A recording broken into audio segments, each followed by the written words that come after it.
मंच पे विराजमान श्री जय भगवान शर्मा जी, श्री वीरेंद्र कौशिक जी, श्री सुरेंद्र अत्री जी, देवकांत शर्मा जी, सिलक राम जी, दयानंद शर्मा जी, देवेंद्र अत्री जी, सुरेश जी, श्री राजवीर दोएड़ जी, श्री सुरेश जी, पंडित मोनू जी, पंडित सुभाष जी, श्री जय भगवान सरपंच जी, श्री नरेश सरपंच जी, श्री सोनिया अत्री जी, मांगेराम शर्मा जी जो छठी बार एमसी बने हैं, सतवीर भारद्वाज जी, रामकृष्ण जी, अशोक तंवर जी, राकेश लाल जी, रोशन लाल सरपंच जी, राजेश अरोड़ा जी, महेश देसवाल एडवोकेट, पंकज शर्मा एडवोकेट, श्री बाली शर्मा जी जो पूरे समाज का मान सम्मान है, श्री राहुल मुडाल जी युवा नेता हैं, आर के शर्मा जी और बहुत से साथी मुझे यहाँ देखने को मिल रहे हैं। अंकल जय भगवान जी हैं, देवकी नंदन जी हैं, शशिकांत जी हैं, बहुत से लोग हैं। किसी का अगर मैं नाम रह गया हो तो मैं क्षमा प्रार्थी हूँ,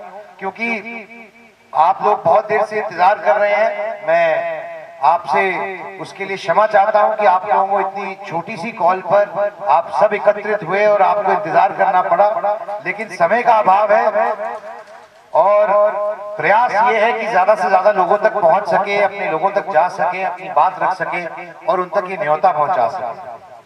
तो ये जो श्रृंखला 2 साल पहले भगवान परशुराम जी के जन्मोत्सव को हर्षोल्लास से मनाने की शुरू हुई थी, उसी श्रृंखला का ये तीसरा अध्याय है और मैं आप सबको सादर आमंत्रित करना चाहता हूं। आने वाली 27 तारीख को जो भव्य कार्यक्रम का आयोजन हो रहा है भगवान परशुराम जी के जन्मोत्सव के उपलक्ष्य में, और मैं इस बात पे थोड़ा सा जोर देना चाहता हूं।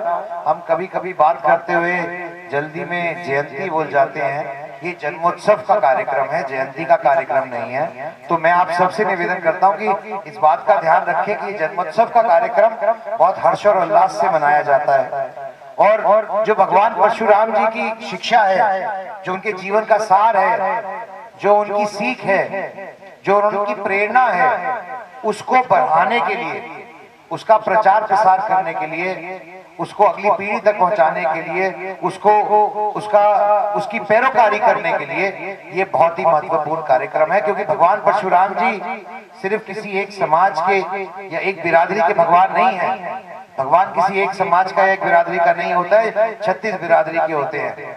और भगवान परशुराम जी की तो यही विशेषता है कि उनका वर्णन इसी तरीके से किया जाता है और उनका वर्णन हर युग में मिलता है, क्योंकि बुराई और अच्छाई की इस लड़ाई के अंदर हमेशा अच्छाई की जीत होती है, बुराई की लड़ाई होती है और भगवान परशुराम जी उसी अच्छाई की जीत के एक प्रतीक है। मैं ये बात इसलिए भी कहना चाहता हूं क्योंकि ये मौका है अपनी बात सशक्त सक्षम तरीके से सही पटल पे रखने का। क्योंकि जब मैंने सार्वजनिक जीवन में आने का फैसला किया और मैं जब लोगों के बीच में जाने लगा तो मुझे इस बात का एहसास हुआ कि समाज को एकत्रित करके एक प्लेटफॉर्म के तहत हमें अपनी बात एक होकर उचित जगह पर रखने का एक प्लेटफॉर्म होना चाहिए। और यही प्रयास है कि हम अपनी बात एक होकर उचित प्लेटफॉर्म पे रख सके, चाहे वो बात युवा पीढ़ी की हो या कोई भी ऐसी बात हो जिसको लेकर समाज चिंतित है या समाज चिंता करता है और करनी भी चाहिए। लोकतंत्र में हमें हक है अपनी बात रखने का, लेकिन हम अगर व्यवस्थित होकर संगठित होकर अपनी बात रखेंगे तो हमारी बात दूर तक जाएगी। और मुझे पूर्ण रूप से विश्वास है कि माननीय मुख्यमंत्री श्री नैब सिंह सैनी जी, क्योंकि मेरा अनुभव है कि जब भी मैंने कोई बात उनके सामने रखी है, उससे पहले माननीय मनोहर लाल जी के सामने रखी है, तो उन्होंने वो बात पूरी करने का काम किया है। तो मैं इस बात से सिर्फ आपको आश्वस्त नहीं करता हूं, बल्कि इस बात का मुझे यकीन है कि जब हम अपनी बात अच्छे तरीके से, सक्षम तरीके से, सशक्त तरीके से रखेंगे, क्योंकि लोकतंत्र में तो सिरों की गिनती होती है और सिरों का महत्व है। तो इसीलिए मैं आपसे निवेदन करना चाहता हूं कि मैं आपके बीच में किसी नेता या सांसद के रूप में नहीं आया हूं। मैं कार्तिकेय शर्मा, आपका भाई, आपका बेटा, आपकी उसी हैसियत से आपके बीच में आया हूं और ये निवेदन करने आया हूं कि जो भी समाज के प्रमुख विषय हैं उनको इंगित करना, उनको सरकार के सामने रखना और अपनी बात रखने के लिए ये कार्यक्रम किया जा रहा है। मैं आपसे ये पुनः निवेदन करना चाहता हूं कि इस कार्यक्रम के महत्व को मत समझें और ये कार्यक्रम आपके लिए है, आपका कार्यक्रम है। इस कार्ड के ऊपर मेरा नाम संयोजक पे लिखा है, लेकिन मैं ये कहना चाहता हूं कि इस हॉल में बैठा हुआ प्रत्येक व्यक्ति, बड़े बुजुर्ग, माताएं, बहनें, युवा साथी, आप सब इस कार्यक्रम के संयोजक हैं। इसकी जिम्मेदारी आपकी है, ये समाज की है, 36 बिरादरी की। क्योंकि जब हम बात करते हैं ईपीबीजी की या धौली की जमीन की, तो मैं ये कहना चाहता हूं कि बाबूजी ने, पंडित विनोद शर्मा जी ने अपने सार्वजनिक जीवन में, अपने राजनीतिक जीवन में एक असूल के तहत ही जीवन जिया है।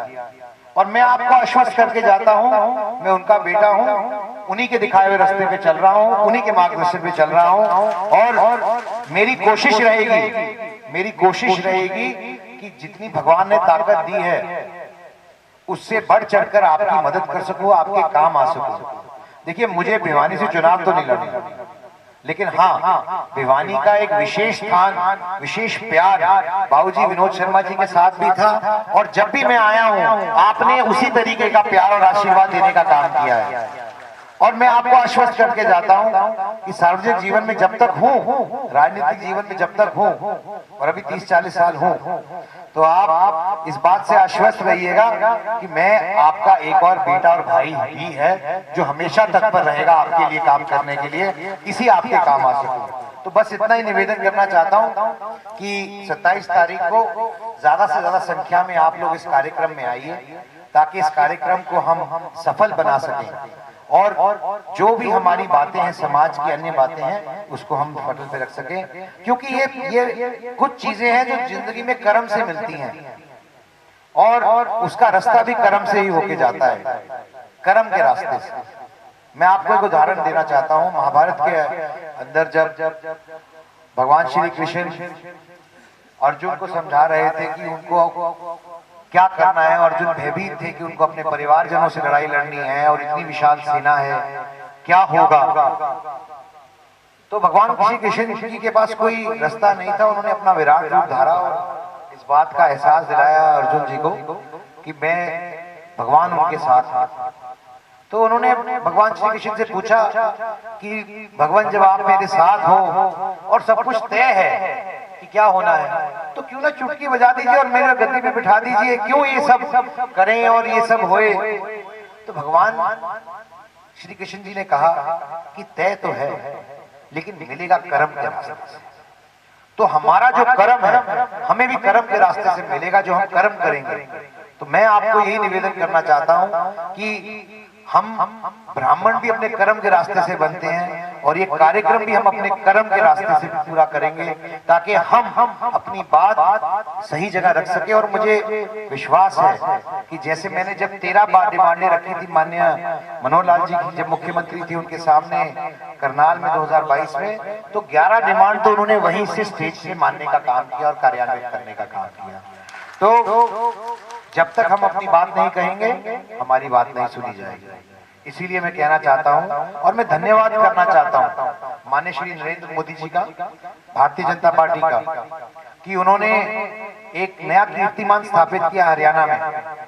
कीर्तिमान ये था कि समाज से सबसे अधिकांश टिकटें देने का काम भारतीय जनता पार्टी ने किया। और मैं आपका धन्यवाद करना चाहता हूं, देवतुल्य जनता का धन्यवाद करना चाहता हूं, साथियों, बड़ी बुजुर्गों, माताओं, बहनों का करना चाहता हूं कि आपने भी नया रिकॉर्ड तय किया, इतने विधायक जिताकर पहली बार इतिहास में हरियाणा का। तो बस इसी के साथ मैं अपनी वाणी को विराम दूंगा, और एक बार पुनः आपसे निवेदन करूंगा कि ज्यादा से ज्यादा संख्या में आप इस कार्यक्रम में आए और इसको सफल बनाएं। जय भगवान परशुराम, जय हरियाणा, जय भारत। एक बात रह गई थी, वो भी कहना चाहता हूँ। जब भी कार्यक्रम होता है कोई भी, तो भिवानी का उसमें वर्चस्व अलग से दिखता है। तो उम्मीद करता हूं कि इस बार भी भिवानी का वर्चस्व अलग से दिखे, पूरे हरियाणा के अंदर भिवानी का वर्चस्व अलग से दिखना चाहिए। ये मैं आपसे निवेदन करता हूं।